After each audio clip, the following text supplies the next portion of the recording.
Good morning, afternoon, evening. Let's begin by acknowledging a truth. Emotions like anger and irritation are not weaknesses. They're signals, evolutionarily designed to keep us alert, aware, and ready to act. But in today's world where most threats are social, not physical, these same emotional reflexes can derail relationships, productivity, and well-being.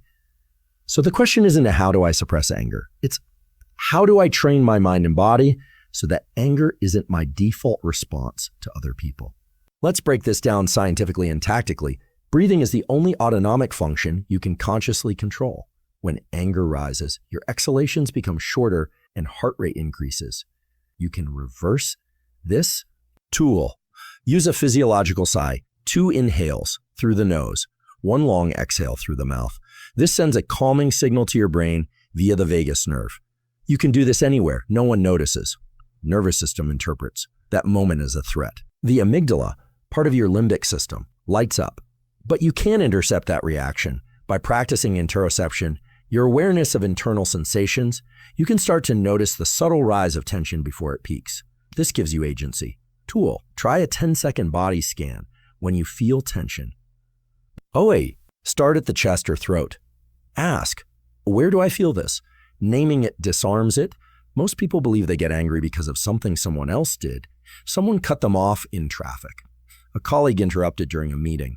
Or a partner made a dismissive comment. The common understanding is that the external event caused the internal emotion. But this is a fundamental misunderstanding of how the human brain processes emotion, particularly anger. The reality is that the experience of being angry originates inside you. The trigger may be external, but the response is entirely internal, and it's generated by the way your nervous system interprets what happened. 2 people can be exposed to the exact same situation, say, a stranger making a rude remark, and have completely different emotional responses. One person might feel personally attacked and lash out, while the other might barely register the comment and move on without a second thought. The difference is not in what happened, but in how their respective internal systems processed it. Anger is not a decision, at least not initially. It's a reflexive emotional signal created by the brain when it perceives a threat, typically to status, control, safety, or identity. This happens rapidly, often within milliseconds. The part of the brain responsible for detecting threats, particularly the amygdala, is constantly scanning your environment for anything that might be dangerous or socially threatening. When it detects such a signal, it sends a cascade of messages throughout the brain and body. Hormones are released, breathing shifts, heart rate increases, and your entire system prepares for a fight or confrontation. But all of this can occur without your conscious permission. And crucially, the amygdala doesn't always get it right. It's a fast system, not a smart one. It often misinterprets social slights or disagreements as serious threats. What you need to understand is that the anger you feel is not actually caused by the other person's words or actions. It is caused by the interpretation your brain places on that event. This interpretation is shaped by your history, your stress levels, your belief systems, and your emotional habits. If you've experienced disrespect before, your brain is more likely to interpret neutral or ambiguous social cues as disrespectful. If you're already tired or overwhelmed, your capacity to regulate emotional reactions is reduced, and even small things can feel explosive. So if you truly want to never get angry or bothered by others, the solution doesn't lie in changing the world or the people around you. It lies in changing the way you interpret and respond to your own internal reactions. One of the most effective ways to gain control over this internal process is to increase your awareness of what's happening in your body at the moment an emotion begins to rise. This skill is called interoception, the ability to detect and understand internal signals like heart rate, muscle tension, temperature shifts, or shallow breathing. By becoming more aware of these sensations, you can start to catch anger before it fully hijacks your system. For instance, you might notice that when someone says something frustrating, your jaw tightens or your chest contracts or your throat feels tense. These signals are the early warnings of your emotional system preparing to escalate. If you can catch these sensations early enough, you can intervene. You might pause and take a breath before speaking. You might ask yourself, well, what am I really feeling right now? That moment of awareness create space between stimulus and response. A space where choice becomes possible. Over time, with consistent attention, you start to realize that your emotional responses are not inevitable. They are patterns, and patterns can be changed. In this sense, the ability to remain calm, even when someone is rude, dismissive, or aggressive, is not a matter of being indifferent. It's a matter of being trained. You can train your nervous system to recognize the difference between real threats and imagined ones. You can train your brain to pause before reacting, and you can train your awareness to catch the rise of emotion before it explodes. But it starts with this realization. No one makes you angry. You experience anger. And once you take full ownership of that experience, you unlock the ability to work with it rather than be controlled by it. The path to emotional control isn't suppression, it's observation. And through observation, you start to reclaim your power, not from the world, but from your own automatic patterns. Once you do that, you'll find that other people lose the ability to disturb your peace, not because they've changed, but because you have. The human body operates on a constant feedback loop between the brain and the nervous system. Emotions, particularly intense ones like anger, aren't just thoughts in your mind. They are physical states that involve real, measurable changes in your physiology. When you get irritated, stressed, or angry, the changes that occur in your body aren't accidental. Your heart rate increases, your pupils dilate, your muscles tense, and your breath becomes shallow and fast. All of this is part of a pattern driven by your autonomic nervous system, specifically its sympathetic branch, which activates the body's fight or flight response. This is not metaphorical. It's literally your body shifting into a defensive posture designed to prepare you to deal with a perceived threat. But here's the critical point. Even though these physiological responses are automatic, you are not entirely at their mercy. Unlike many other animals, human beings have a unique ability. We can consciously intervene in our own physiological state through breath. Breath is the only part of the autonomic nervous system we can voluntarily control at will. You can't decide to slow your heart rate directly. You can't will your pupils to constrict, but you can decide to breathe slower or deeper, and that decision creates a chain reaction. Your lungs are directly tied to your heart and brain through the vagus nerve, a key player in emotional regulation. By changing your breathing, you send a signal back up to the brain saying, things are okay. You're not in danger. You don't need to escalate. This feedback loop is incredibly powerful because most people do the opposite of what their body needs when they begin to get angry or upset. As emotion starts to rise, they unconsciously shorten their breaths. They hold tension in their chest and shoulders. The breath becomes trapped high in the chest instead of moving low and fully through the diaphragm. As this pattern continues, the brain misinterprets these physical signals as confirmation that something is wrong. In other words, your breathing convinces your brain that the threat is real and ongoing, even if it isn't. This creates a loop that can escalate quickly from minor irritation to full-blown anger. Interrupting this loop is one of the most practical and immediate ways to regain control. You don't need a therapy session. You don't need to understand your childhood. You need to breathe in a way that quiets the reactive systems in your brain. This isn't a spiritual practice, though it may feel calming. It's a biological intervention. There is a specific pattern of breathing known to reduce sympathetic arousal and activate the parasympathetic response. A double inhale through the nose, followed by a long exhale through the mouth. This is sometimes called a physiological sigh. You can do it in under 10 seconds, and you can do it anywhere. No one even has to know you're doing it. It's subtle, but the effects are real. What happens when you do this kind of breathing is both physical and psychological. Physically, it helps expel excess carbon dioxide from the lungs and brings in a fuller volume of oxygen. This helps stabilize the chemistry in your blood and signals to the heart to slow down. Psychologically, the mere act of consciously taking control of your breath reminds the thinking brain, the prefrontal cortex, that it is still in charge. It gives you a moment to reflect instead of react. That pause, even just a few seconds long, often creates enough space to shift your internal state and avoid saying or doing something you'll regret. Over time, this becomes a habit. Instead of being someone who immediately reacts with tension, you become someone who creates space. You become someone whose body stays calm even when others are losing theirs. That doesn't mean you're suppressing your emotions. It means you're regulating them. You are learning to run your system consciously instead of being driven by it automatically. And this ability, this skill, is like emotional jujitsu. You don't meet force with force. You meet it with internal control. You change the entire outcome of a situation, not by changing what others say or do, but by changing how your nervous system responds to it in real time. What you'll find with regular practice is that breath becomes a kind of internal anchor. You can feel your heart racing, your jaw clenching, your thoughts racing. But then you breathe intentionally, deeply, calmly. That breath becomes the interruption to an old reactive pattern. It reminds your brain that the moment does not require a fight. It gives your mind a foothold in the storm. It keeps you from saying something sharp or sending that angry text. It's not about being passive. It's about having power.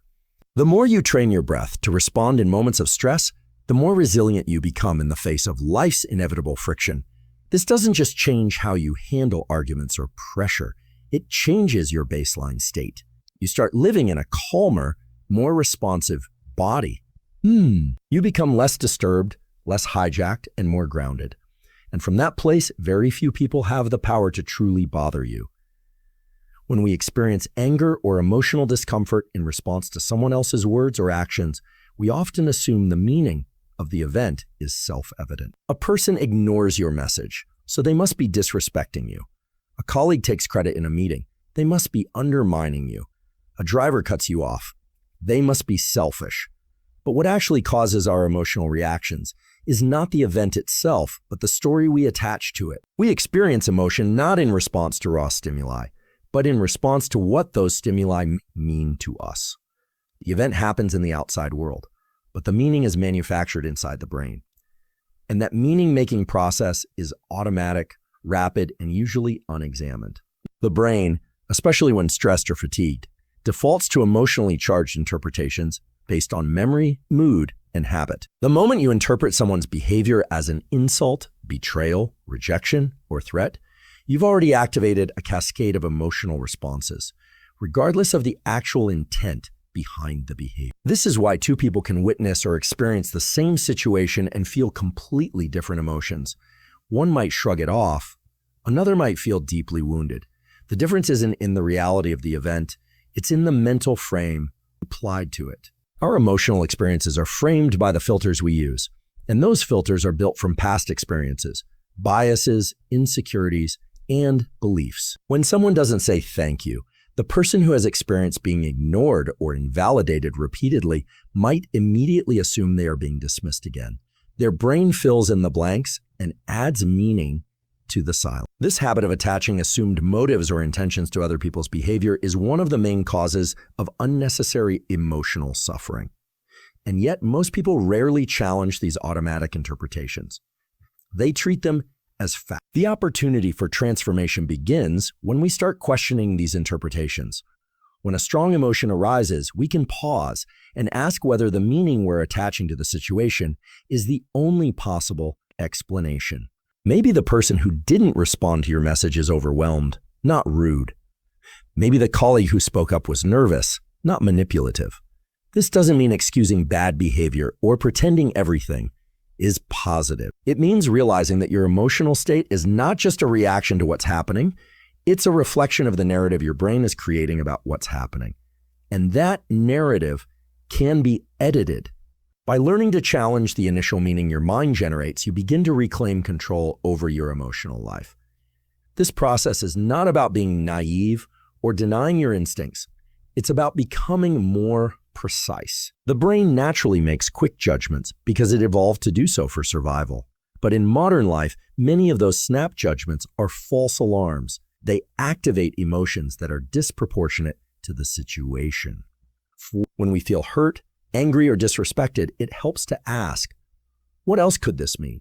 The mere act of considering alternative explanations activates higher order brain regions responsible for reasoning and empathy, which can shift you out of emotional reactivity and into a more balanced state. Over time, with practice, this habit of reappraising situations becomes second nature. You begin to notice the space between the event and your reaction. That space, though it may only last a few seconds, is where all your power lies. Within that space, you are not at the mercy of your instincts. You are in the position to choose your response, and the more you use this space, the larger it gets. You begin to recognize that your brain doesn't always get it right, especially when emotions are high. Instead of immediately responding to someone else's tone, facial expression, or behavior, you slow down and ask whether your perception matches reality, or whether it's just a story you've told yourself out of. This skill not only helps you regulate your own emotions, it fundamentally changes how you relate to others. You stop assuming the worst, you stop taking things so personally, you stop turning small slights into major conflicts. You realize that people often act out of their own pain, confusion, or fear, and that most of it has nothing to do with you. This doesn't make you passive, it makes you free. Because when you stop being ruled by the interpretations that automatically rise in the heat of the moment, you're no longer reactive. You're responsive. Your responsiveness is where emotional intelligence. Eventually, you reach a point where the actions of others don't hijack your peace so easily. Not because people have become kinder or more considerate, but because you've trained your mind to separate what actually happened from what it seemed to mean. You become someone who sees clearly, feels deeply, and responds wisely. And in that clarity, anger loses its grip. Because meaning is no longer something that happens to you, it's something you choose to create. One of the greatest misconceptions about emotional control is that it shows up when you need it simply because you've made a decision to stay calm. People assume that in the heat of the moment, when someone provokes them, when a situation turns tense, or when emotions start to rise, they will be able to hold themselves together just by remembering not to overreact. But emotional control is not a switch you flip when things go wrong. It's a skill that's trained in moments of peace, long before you need it. The ability to remain steady, focused, and unaffected in emotionally charged situations comes from having already practiced staying composed under controlled stress. Emotional resilience doesn't begin with confrontation. It begins in preparation. The nervous system doesn't magically become calm just because you want it to. It responds based on patterns that have been established through experience. If your brain and body are only used to comfort, ease, and predictability, then anything that feels uncomfortable or uncertain will activate a strong stress response. That response doesn't care about your values, your goals, or your intention to stay composed. It only knows that it's outside its comfort zone and must react. This is why people who are intelligent and thoughtful can still explode in anger or fall apart in moments of pressure. Their emotional systems were never trained to handle friction. They've only been exposed to situations they can control. To change that, you have to deliberately introduce small doses of difficulty into your life, not to make yourself suffer, but to build up your capacity. The more often you choose discomfort in a conscious, structured way, the more adaptable your nervous system becomes. This is how you build a foundation of emotional durability. It's not built on motivational slogans or self-talk in the moment of stress. It's built on physiological adaptation that comes from exposure. And the exposure doesn't have to be extreme. It can be as simple as sitting in silence for a few minutes when you want to reach for distraction. It can be delaying gratification when your brain wants an immediate reward. It can be holding your position in a conversation when someone disagrees with you without raising your voice or retreating. Every time you choose presence over escape, you are training your mind and body to be able to tolerate and navigate tension. What makes this training so powerful is that it's not abstract. You're not just thinking differently. You are rewiring the systems in your body that respond to pressure. When you voluntarily face something mildly uncomfortable, your brain learns that discomfort is not dangerous. It becomes less reactive, less prone to panic, less likely to interpret neutral moments as threats. Over time, your stress threshold increases. What used to feel overwhelming starts to feel manageable. And then it becomes natural for you to stay calm, even when others don't. This gives you a quiet kind of strength that doesn't need to announce itself. It's important to understand that this kind of training doesn't make you emotionless. It doesn't suppress your feelings. Instead, it expands your capacity to hold those feelings without being consumed by them. You might still feel frustration, irritation, or disappointment, But those feelings pass through you without taking control. You can witness them rise and fall without needing to act on them impulsively. This is what makes someone unshakable, not the absence of emotion, but the presence of inner structure. There's something deeply empowering about knowing you've already rehearsed the type of pressure you're likely to face. When a situation arises that would normally make you angry, you recognize it as familiar. Your body doesn't panic.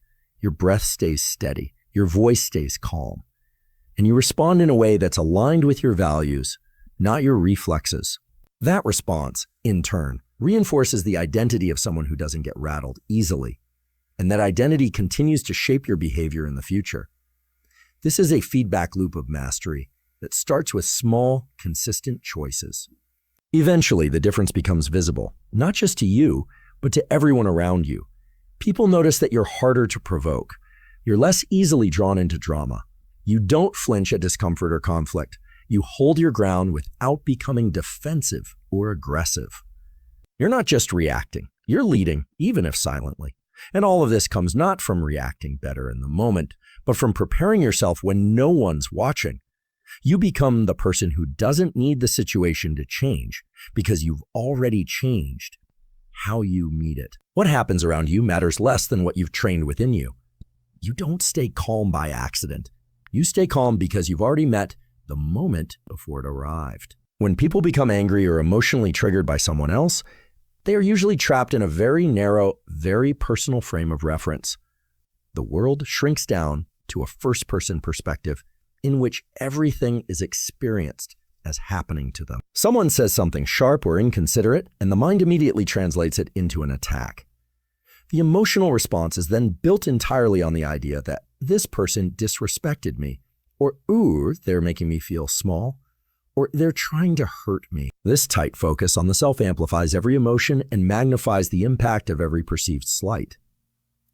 The more personally we take things, the more emotionally reactive we become, because we feel we are being directly targeted, directly challenged, directly diminished. It becomes incredibly difficult to step back and see the situation clearly, because we are inside of it. And from the inside, everything feels urgent, threatening, and worthy of a response. But what we often don't realize is that this intense identification with the self, this habit of seeing everything through the lens of I, a me, and a my experience, is one of the main reasons we suffer. The more tightly we cling to our point of view, the more easily we're thrown off by anything that disrupts it. Every disagreement feels like rejection. Every interruption feels like invalidation. Every criticism feels like an attack. And yet very little of what people say or do is actually about us. Most of the time, people are acting from their own fears, their own projections, their own unresolved stories. Their behavior might intersect with us, but it rarely originates because of us.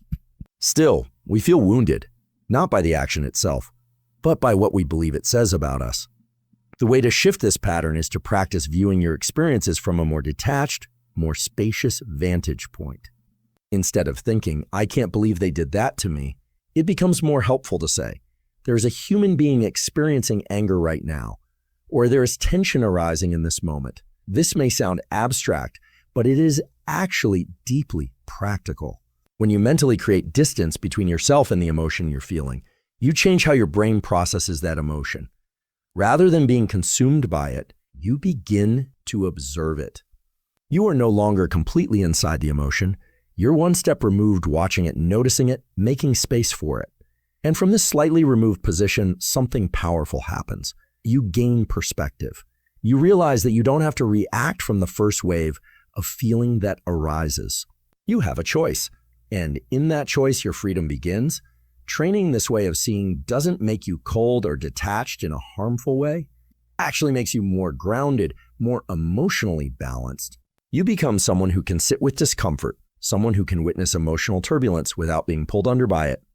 You can still feel deeply, but you are no longer hijacked by your feelings. You know that you are not the anger itself.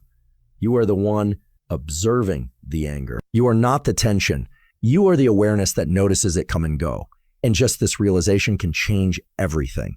Because once you see the emotion as something that is happening rather than something that you are, it loses much of its power over you. Over time, This internal shift rewires how you relate to difficult people and situations. You start to take things less personally, not because you don't care, but because you see with more clarity. You understand that other people's moods, reactions, and comments are reflections of their internal world, not accurate judgments of your worth.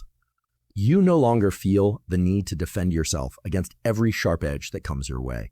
You meet reactivity with steadiness. You meet drama with silence. You meet disrespect with calm, not because you've become passive, but because you've stopped taking every interaction as a threat to your identity. The sense of self becomes more fluid, less rigid. You are no longer just a character reacting to the story. You are the observer of the entire scene. And from that wider vantage point, you find that you are not nearly as disturbed by the things that used to provoke you. You don't collapse into anger. You don't spiral into defensiveness.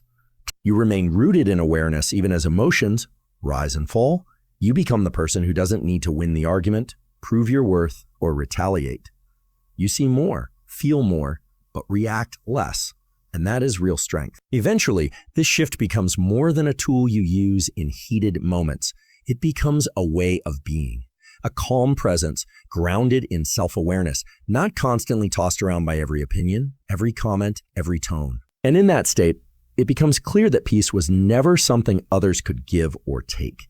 It was something you built from the inside out by choosing to see beyond yourself.